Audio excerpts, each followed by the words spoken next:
Hi guys, welcome back to this week's devlog.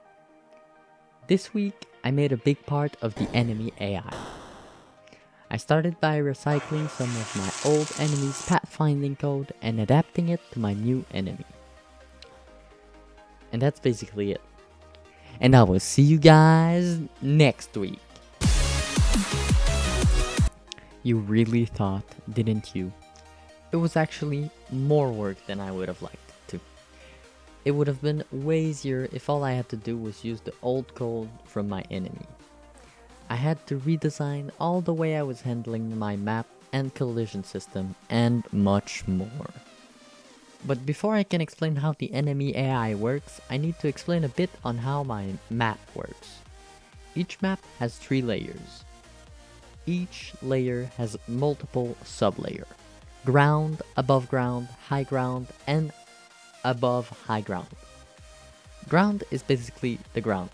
I know, pretty cool, right? Above ground is the layer where plants and mud are. High ground is basically the walls of that layer. And above high ground is where plants are planted on the walls. Yes? Then you stack 3 of those and it makes a map. In the past, I had a single collision group for all of these layers. This was okay because I would basically tell my player to ignore collisions if they weren't from the same layer as him. But once I started to use raycast, it wouldn't work.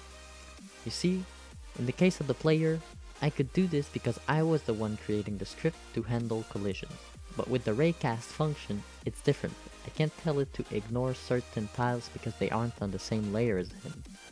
All I can do is choose what collision group it collides with.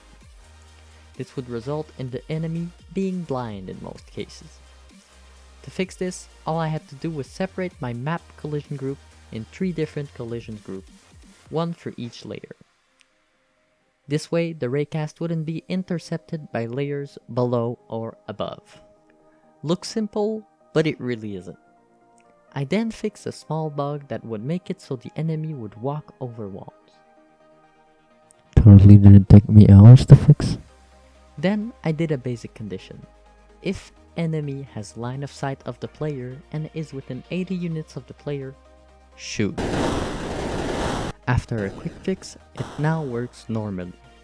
Oh, and by the way, I made it so whatever the color the tanks are, the enemies will be the opposite color. While in the subject of colors, this week winner for the color of the week was Laudre Bordelot voting for orange. You can learn how to vote for the color of the week down in the description. I have a Trello page where you can follow the progress I'm making on my game. And if you want to talk, I have a Discord server. All links will be down in the description. And if you enjoyed the video, consider leaving a like so the YouTube algorithm notices me. And subscribe if you'd like to get notified when I post a new video. And I will see you guys next week.